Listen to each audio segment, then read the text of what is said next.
नरेंद्र मोदी को अपना राम बताने वाले और नरेंद्र मोदी को खुद को अपना हनुमान बताने वाले चिराग पासवान आज दिल्ली हाई कोर्ट में चले जा चुके हैं।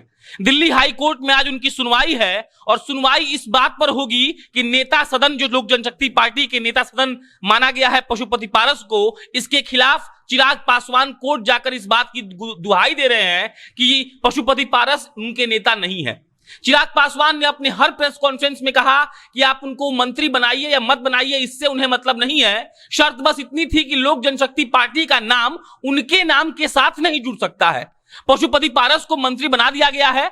अब किस कोटे से बनाया गया है इसकी जानकारी किसी को नहीं है, लेकिन चिराग पासवान ने इसका भी विरोध करते हुए ऐतराज जताया है।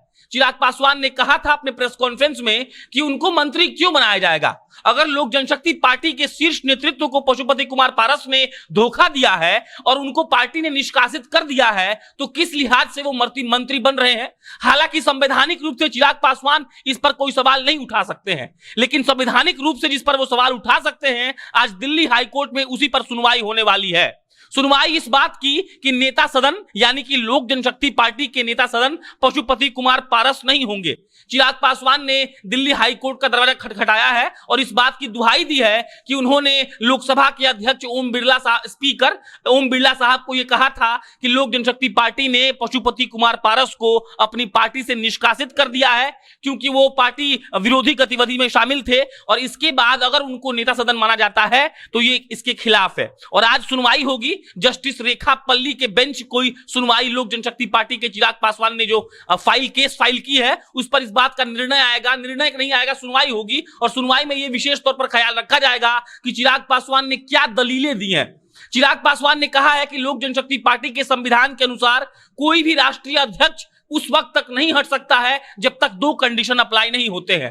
पहला कंडीशन ये कि उस राष्ट्रीय अध्यक्ष की आपातकालीन मतलब अचानक से मृत्यु हो जाए और इमरजेंसी में किसी और को बिठाना पड़ सकता है। और दूसरा, चिराग पासवान ने यह कहा था कि अगर लोक जनशक्ति पार्टी का जो राष्ट्रीय अध्यक्ष है वो खुद से खुद आकर कहे कि मुझे इस पद पर नहीं रहना है, तभी ऐसा हो सकता है कि लोक जनशक्ति पार्टी के राष्ट्रीय अध्यक्ष को हटाया जाएगा। लेकिन पशुपति कुमार पारस ने किस लिहाज से चिराग पासवान को राष्ट्रीय अध्यक्ष से हटा दिया। चिराग पासवान ये भी कह रहे हैं कि उनके राष्ट्रीय कार्यकारिणी में लमसम 75 लोग हैं और उस 75 में से 66 लोग चिराग पासवान के पाले में हैं। तो अगर चिराग पासवान के पाले में 66 लोग हैं तो पशुपति कुमार पारस किस बात का यह दावा कर रहे हैं कि लोक जनशक्ति पार्टी उनकी है।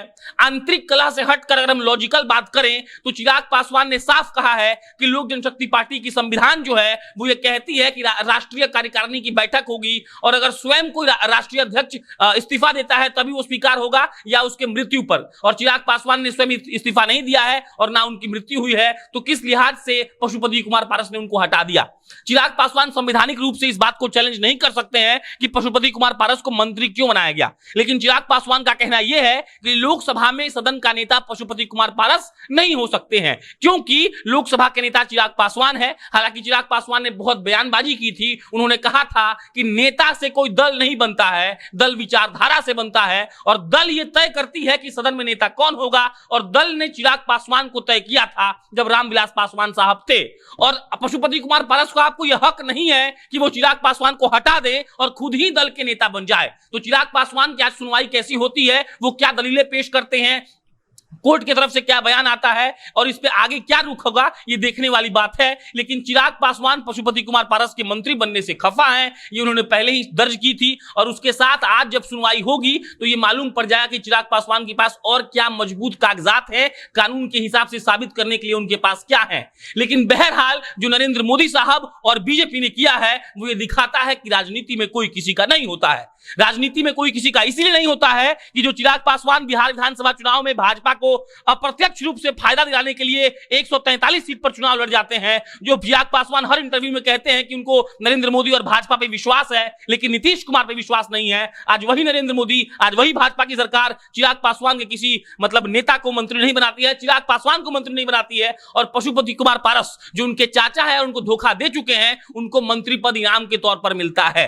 तो अब यह भी साफ हो चुका है कि चिराग पासवान भाजपा के साथ तो अभी काम नहीं कर पाएंगे और चिराग पासवान तेजस्वी के साथ साथ जाते हैं, चिराग पासवान डॉक्टर अरुण कुमार के पाले में जाते हैं, ये सब देखने वाली बात है। लेकिन आशीर्वाद यात्रा के साथ साथ अब दिल्ली हाई कोर्ट में भी केस चलेगा और इसका निर्णय कोर्ट करेगी कि चिराग पासवान असली मालिक हैं लोक जनशक्ति पार्टी के या पशुपति कुमार पारस। इस पर अन्य जैसे कोई अपडेट आता है हम आपको इत्तला करेंगे। आप जनता नेशन देख रहे थे, मेरा नाम प्रशांत राय है, बहुत बहुत धन्यवाद।